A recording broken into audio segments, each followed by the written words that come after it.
Hello everyone, my name is Paul Oliveros, and today we're going to be discussing the injustice of Alfred Dwayne Brown. So a quick overview of the case. On April 5th, 2003, three men robbed Ace American's Cash Express check cashing store in Houston, Texas, and as a result, two people were killed. The first was a store clerk, Alfred Jones, and the second was a Houston police officer named Charles Clark. Although there were three suspects, Deshaun Glimpsey, Elijah Gerber, and Alfred Brown was actually indicted for capital murder for the death of Officer Clark. Elijah was convicted of capital murder for the death of Miss Jones, and Glimpsey was given a slap on the wrist since he took a plea deal in exchange for his cooperation and testified against Brown, stating he was the one who shot Officer Clark, and he only received 30-year aggravated robbery. He reclaimed his innocence while in jail and stated his alibi proved he was not at the robbery. He stated that he was at his girlfriend's house at the time of the robbery, and his girlfriend, Erica Dockey, received a call from Brown at the place of her work, and her nephews also confirmed that he was at the apartment at the time of the crime. Therefore, he could not have committed the crime. Out of the 38 witnesses, only two did not change their testimony: Patricia Williams and Reginald Jones. Reginald Jones consistently testified that Brown was at Dockey's apartment around the time of the murder. Another witness by the name Letitia Price only recognized Glimpsey and Gilbert that day and did not identify the third man. Also, in a lineup on April 3rd, she did not identify Brown as the third suspect, and many other witnesses stated that Brown was a lot taller than the suspect. Therefore, while waiting on death row on October 25, 2007, Brown filed a post-conviction habeas petition alleging the state violated its duty to disclose exculpatory evidence pursuant to Brandy v. Maryland.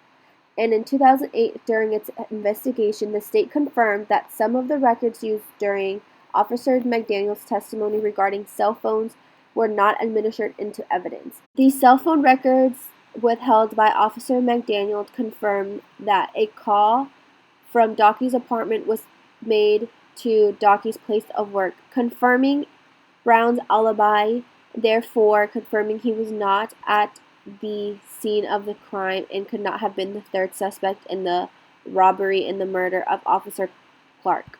Moving on, we're going to talk about consequences of wrongful convictions. So first off, according to Professor James and his colleagues, their research done from 1973 to 1995 showed that an estimated 68% of capital convictions were thrown out because of serious flaws in the investigation or prosecution. This was true in Alfred's case, since Officer McDaniel withheld telephone records confirming Brown's alibi that he was at his girlfriend's house at the time of the robbery, therefore not being able to have killed Officer Clark or committed robbery. Furthermore, according to Wrongful Convictions After a Century of Research, Journal of Criminal Law and Criminology, 1/5 of wrongful conviction cases based on snitches that lied. Therefore, in this case, Alfred was falsely accused of killing Officer Mark by Glimpsey, who was given a plea deal and a 30-year sentence of aggravated robbery when he was actually the mastermind of the robbery and he killed Officer Mark. But since he was given a plea deal, he quote-unquote snitched and lied that Alfred was the one who committed the murder and the robbery. As acknowledged by the Capital University Law Review, the likelihood that informants will provide unreliable information in exchange for a personal incentive is very likely, and therefore the saying snitches get stitches does not apply when you are getting compensated for your false testimony. You are given something in exchange for your testimony. Therefore, snitches get stitches does not apply and is used to send innocent people to jail. Moving on, we're going to talk about false testimonies. So, according to the National Registry of Exonerations, 21% of death row exoneration cases were found on false jailhouse informant testimonies. And as talked about before, snitches get stitches does not apply. You are getting compensated, you are given a plea bargain, you are given food, it could be anything in exchange for your testimony to convict someone who could possibly be innocent, and you know that you're giving false information, but you do it in exchange to receive something to help you out. Next, the use of informants has become a crucial part of law enforcement. Therefore, informants are protected and rewarded for their information, as stated before.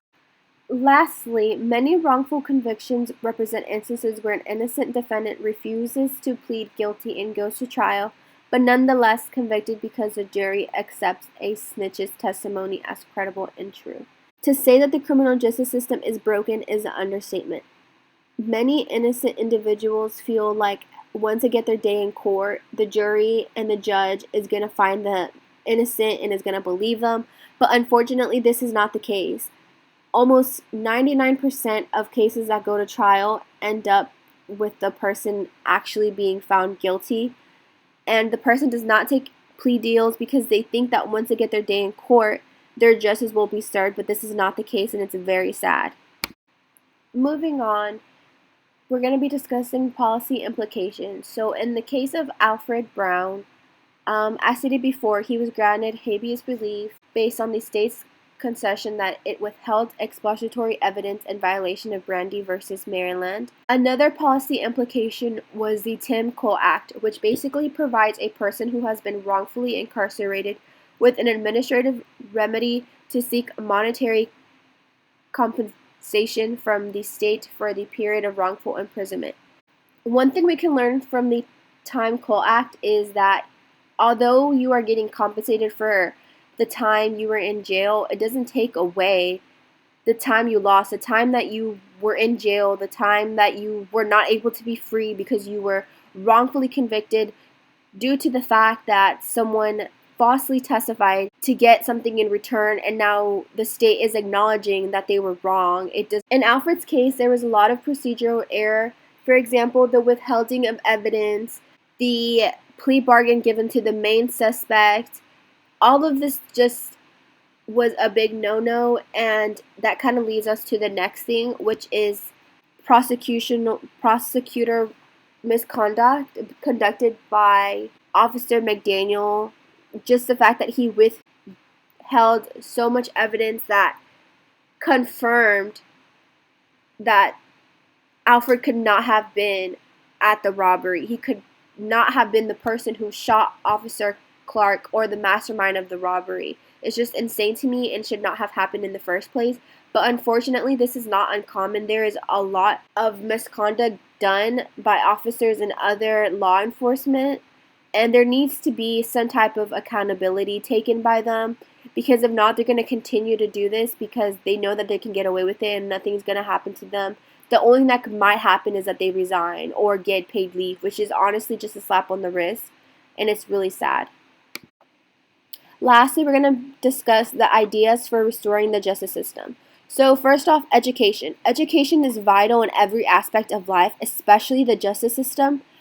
I feel like many people are not educated or are not informed on their rights, on the law, and a lot of times they are put in compromising situations, and since they do not know the law or their rights, they plead guilty or they take a plea bargain due to the fact that they do not know the law. And it's just sad because a lot of people are in jail right now for taking plea bargains for something that they did not commit just because they did not know their rights. Second off, we have accountability. It is something that a lot of law officials are not given. They are given maybe administrative leave, paid leave, maybe they resign, but there's not really criminal action taken.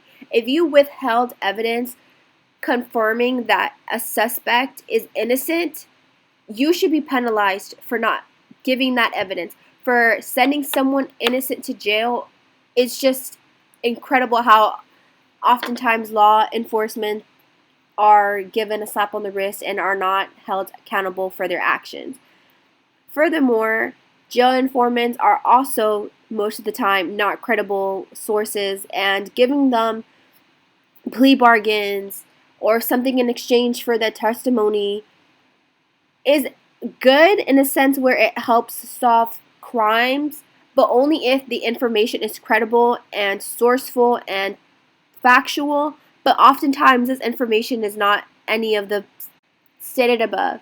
And lastly, throwing out inconsistent testimonies could give innocent people a equal play field in a sense where they're not getting sent to jail for a false testimony. For example, in Alfred's case, there was 38 witnesses and only 2 out of the 38 witnesses remained consistent with their testimonies, while the other 36 kept having contradictory testimonies.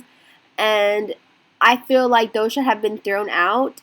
And the 2 testimonies that weren't contradictory were actually in favor of Alfred. Therefore, if the other 36 were thrown out due to the inconsistencies, Alfred would not have been found guilty, and he would have been freed, and he would not have spent 10 years of his life in jail. Therefore, if restoring justice could be done by throwing out inconsistent testimonies, I feel like it should be done.